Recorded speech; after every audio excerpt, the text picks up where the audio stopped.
Saudara menantu Presiden Jokowi Bobi Nasution sudah menyatakan dukungannya untuk Prabowo Gibran. Apakah artinya Jokowi berpisah dengan PDIP? Lalu apa dampaknya di pemilu mendatang? Kita akan bahas bersama dengan Masinton Pasaribu, politisi PDIP. Bang Masinton, selamat petang. Ya, selamat petang Mbak Lipi. Kita juga akan sapa pengamat politik Ujang Komarudin. Mas Ujang, selamat petang. Selamat petang Mbak Lipi, Bang Masinton. Assalamualaikum. Ya, Pak Ujang. Oke, saya ke Bang Masinton dulu. Jadi meskipun mendukung iparnya Gibran di Pilpres mendatang, tapi nampaknya Bobi masih ingin bersama PDIP, itu salah satu komentarnya. Gimana tuh? Tentu ya, sesama PDI Perjuangan yang pernah sama PDI Perjuangan kita menyayangkan. Kedua, kita juga harus menghormati pilihan. Dan yang ketiga adalah perlu pemimpin itu satunya kata dan perbuatan. Kenapa saya katakan ya pemimpin itu dia adalah harus bisa katanya, sikapnya, tindakannya dia harus menjadi sebuah keteladanan. Maka perlunya satunya kata dan tindakan. Kalau punya karakteristik kepemimpinan, pemimpin itu begitu. Itu yang disampaikan oleh Bung Karno. Nah maka tentu bagi PDI Perjuangan, bagi kami semua tegak lurus dengan keputusan partai yang sudah disampaikan oleh Bu Megawati, calon presiden dan calon wakil presiden yang kami usung dan harus kami dukung dan menangkan adalah Pak Ganjar Pranowo bersama Prof. Mahfud MD. Di luar itu ya tentu bukan lagi sebagai kader PDI Perjuangan. Ya itu loh. Nah, Bang jadi, Masinton, maaf saya potong. Kan kalau kita lihat dari pertama kali kan ketika Gibran kemudian dicalonkan dan resmi kemudian berpasangan dengan Pak Prabowo, mulai dari isu mengembalikan KTA yang Mbak Puan katakan Gibran sudah pamitan, tapi kita belum bicara soal pengembalian KTA, yang sampai sekarang KTA-nya pun belum balik kalau menurut Pak FX Hadi Rudiatmo ya. Yang kemudian Pak FX Hadi Rudiatmo bahkan menyatakan kita udah close, tutup buku lah soal KTA itu. Artinya move on aja ke depan, ngeliat aja ke depan. Jadi artinya sebetulnya mau dibalikin, mau nggak dibalikin, Gibran tuh udah bukan bagian dari PDIP. Ya terserah dia, gitu loh. Mau kembaliin, oke. Nggak ngembaliin juga oke. Tapi kan yang jelas, sikap PDI Perjuangan mendukung Pak Ganjar. Kalau mendukung yang lain, ya berarti bukan lagi menjadi bagian dari PDI Perjuangan. Nah, tentu ya, ini kan kalau kita lihat, semua jawabannya kan sama aja nih. Iya kan, template-nya sama tuh, kayak ada kalau ditanya nanti masih pengen, tanya yang A masih pengen, tanya yang B masih pengen, kan gitu. Tapi sudah berada di calon yang lain, kan gitu ya. Nah itu kan tidak ada satunya kata dan perbuatan, gitu loh. Sebenarnya gini kan, yang bikin orang bertanya-tanya, loh uang udah jelas jadi baca wapresnya pasangan lain. Meskipun KTA-nya nggak dibalikin, kenapa sih PDIP nggak bilang aja, Gibran kamu saya pecat dari PDIP, kenapa nggak gitu aja sih PDIP? Ini kan persoalan cara saja, ya kami juga harus menghitung Mbak, substansi dalam ADART kami, ya kalau dia tidak menjalankan garis kebijakan politik partai yang sudah resmi diputuskan, maka dia sudah otomatis. Nah kenapa banyak media nanya-nanya kami, ya, dan kami tidak mau reaktif, tidak mau reaksioner menyikapinya. Karena apa? Kami tahu ini berada dalam seperti tikungan ini nih. Ini goreng-gorengannya akan menjadi tinggi, bisa dibolak-balik, jadi gorengan, ya, akan jadi siapa yang siapa yang berbuat dan kemudian dia jadi playing victim, ya sama aja tuh, sama kayak hakim MK gitu loh. Ketua MK kan, template-nya kan sepertinya sama nih. Jadi kami tahu persis ya bagaimana kami harus bersikap. Tapi kami sejatinya punya sikap dalam menegakkan anggaran dasar, anggaran rumah tangga partai kami. Saya ke Kang Ujang. Kang Ujang, ini Bang Masinton sabar beneran apa disabar-sabarin sih sebenarnya? Ya tentu beliau orang bijak ya, dan PDIP partai yang berpengalaman, tentu langkahnya akan terukur.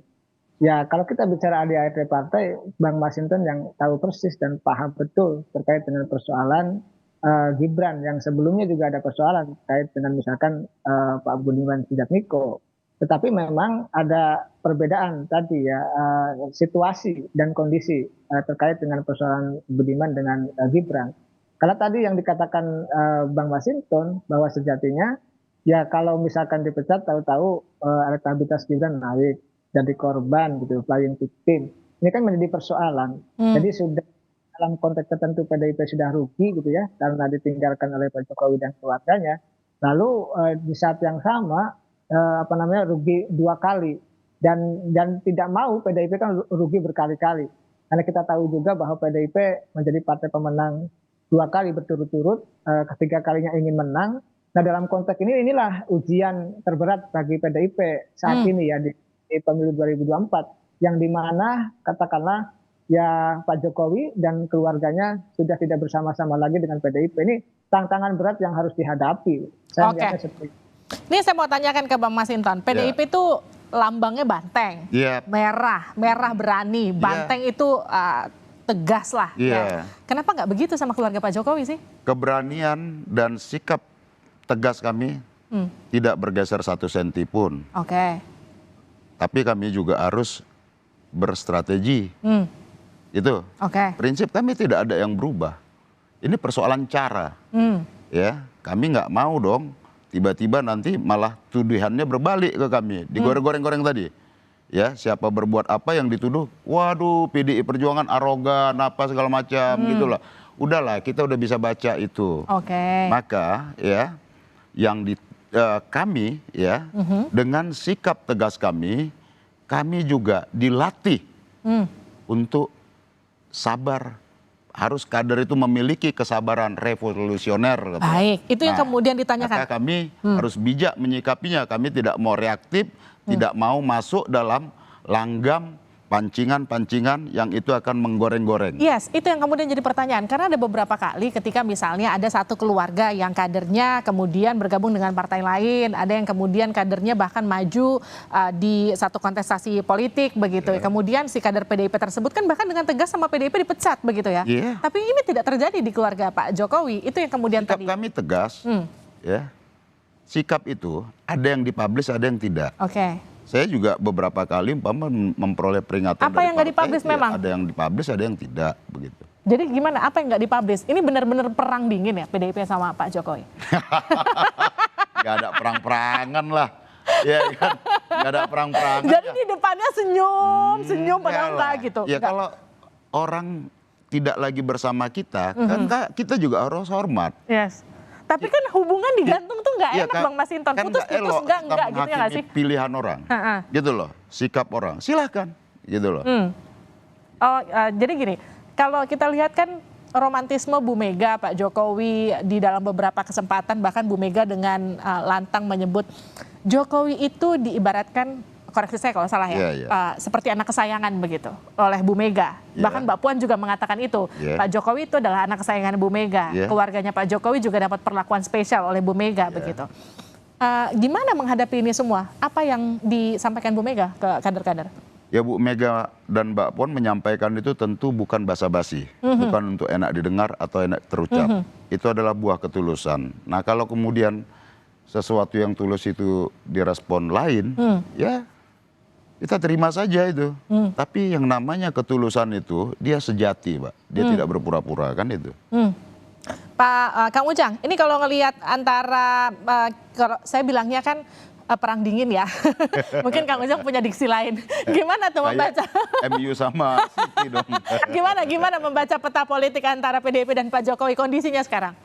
Nah, saya kan sudah jelaskan 2 tahun yang lalu menganalisa yang didukung oleh PDIP belum tentu didukung oleh Pak Jokowi. Sudah lama. Dan itu menjadi sebuah kenyataan saat ini.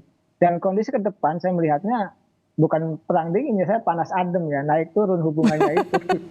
Jadi ya saya sudah katakan berkali-kali, bahkan saya runtut ya ketika misalkan Pak Jokowi jilid pertama habis resapel, pelantikan kabinet, lalu PDIP tidak sepakat mengkritik Pak Jokowi, lalu ada resapel kabinet dan PDIP mendapatkan jatah tambahan menteri ketika itu. Lalu COVID, saya masih ingat Bang Masinton keras tuh mengkritisi kebijakan Pak Luhut tentang COVID, mengkritisi kebijakan Pak Jokowi. Itu lalu juga terkait dengan penolakan misalkan Jokowi 3 periode, lalu penolakan juga terkait kedatangan tim Israel U20 sehingga Indonesia batal jadi tuan rumah. Banyak, lalu juga PDIP menolak batas minimum capres. Banyak itu kejadian-kejadian yang kita bisa membuktikan bahwa hubungan antara Pak Jokowi dengan PDIP memang tidak baik-baik saja sejak lama. Kang Ujang, ini kan kita agak bertanya-tanya karena seorang Joko Widodo itu kan orang yang kita kenal dari wali kota Solo, dibesarkan PDIP, dibawa ke Jakarta, sampai kemudian jadi presiden 2 periode juga bersama dengan PDIP. Kemudian sekarang punya pandangan, kita bisa katakan punya pandangan berbeda ya, karena anaknya jadi bacawa pres yang tidak sejalan dengan PDI Perjuangan. Apa yang membuat Pak Jokowi kemudian berpikir atau memilih untuk meninggalkan partai yang membesarkannya? Kalau menurut analisa Anda apa, Kang Ujang? Ya, saya melihat dan menilai, mendalami gitu, bahwa Pak Jokowi kan ingin aman secara politik, hukum, dan ekonomi. Nah, kalau sudah seperti itu, maka harus ada backup politik, baik beliau sebagai ketua partai ataupun backup politik dari pihak lain. Nah, PDIP ini dianggap tidak bisa membackup politik, ya, karena hubungannya tidak bagus, tidak baik lagi. Walaupun Pak Jokowi sebagai anak emas Ibu Mega, tapi tidak ada garansi ketika misalkan Pak Jokowi sudah selesai jadi presiden aman. Maka ya Pak Jokowi punya skema sendiri, punya skema sendiri.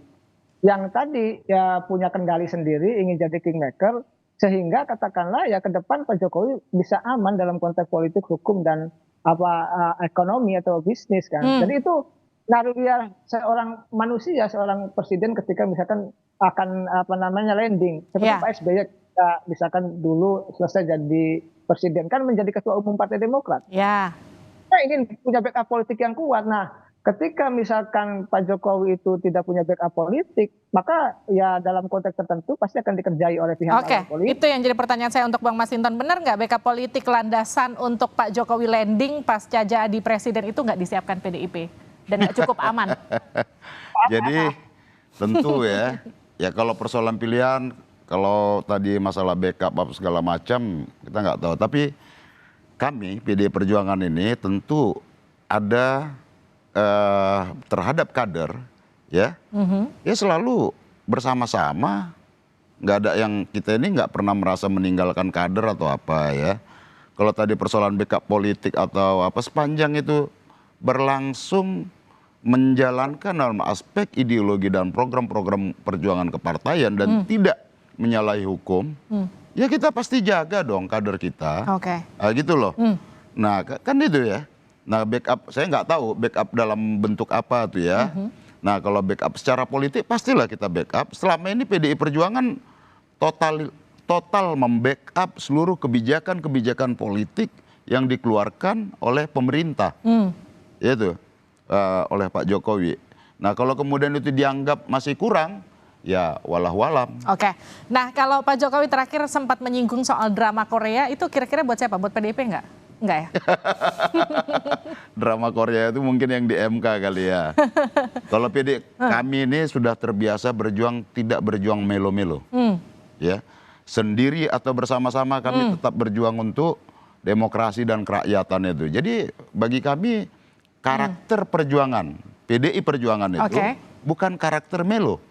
Sebelum diteruskan saya mau dengarkan dulu pernyataan dari Pak Jokowi soal drama Korea itu seperti apa sih, ini dia. Terlalu banyak dramanya. Terlalu banyak drakornya. Terlalu banyak sinetronnya. Sinetron yang kita lihat.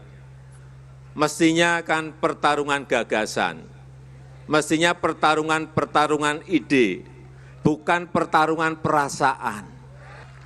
Ini adalah pertandingan antar anggota keluarga. Pertarungan ide, gagasan, bukan perasaan tuh Bang Masinton. Gimana Bang Masinton menanggapi itu? Lah iya, kita nggak pernah bertarung dalam wilayah perasaan. Karena pertarungan politik itu adalah pertarungan rasionalitas. Ide, gagasan gitu loh. Kalau itu kita nggak perlu diulang-ulang itu. Tapi kalau kita lihat dari apa yang disampaikan oleh Pak Jokowi, publik hari ini, ya dibuka aja percakapan di sosmed, harus dilihat dengan makna yang terbalik, kata publik begitu. Gitu loh. Jadi kalau dibilang drakor ya sumber drakornya di mana gitu. Baik, Bang Masinton gini, ini kan dari awal kita berbincang, ini kan meskipun tidak tersurat dengan jelas, tapi tersirat ada nuansa kekecewaan dari PDIP terhadap Pak Jokowi. Yang jadi pertanyaan saya sekarang gini, Pak Jokowi masih bersama PDIP nggak sih sekarang? Kecewa nggak? Kecewa nggak? Menyayangkan ya? Iya. Iya dong? Gitu loh, menyayangkan aja kira-kira Ya. gitu. Kalau kecewa, apa kecewa bisa menyelesaikan soal? Tidak. Apakah dengan kecewa kami bisa memenangkan kontestasi Pilpres dan pemilu legislatif ini? Kan enggak. Itu bukan jawaban. Tapi Pak Jokowi masih di PDIP nggak? Tanya beliau. Tapi tanya beliau. Bagi Oke. kami, ya Oke. kekecewaan itu bukan jawaban. Maka kami di kader dan dilatih bukan untuk kecewa. Kami dilatih untuk berjuang, Baik. berjuang. Oke, saya ke Kang Ujang terakhir. Apa untung rugi Pak Jokowi masih bersama PDIP atau enggak? Ya tentu ini kerugian besar bagi PDIP. Misalkan PDIP ingin menang di Jawa Tengah sebagai basis massa. Ketika ada Gibran juga kan rugi. Pasti akan katakanlah beberapa bagian akan diambil. Dan itu sebuah kenyataan. Dan PDIP bagaimanapun butuh Pak Jokowi sebagai presiden. Itu yang ditayangkan oleh PDIP. Ya sejak lama bersama-sama di ujung berpisah. Nah itu kerugian besar kalau menurut saya. Tapi tadi ya harus kuat ya PDIP dalam konteks daya tahan politik. Dan PDIP sudah teruji. Tapi apakah ujian 2024 ini membuat PDIP lebih besar atau seperti apa? Kita lihat saja dinamikanya ke depan. Kita lihat nanti. Oke, karena politik itu cair ya. Kita nggak bisa menebak apa yang terjadi besok, minggu depan, bulan depan. Kita nggak ada yang tahu. Terima kasih Kang Ujang. Terima kasih juga Bang Masinton sudah terima kasih, bergabung di Mbak Sapa Lutfi. Indonesia Malam.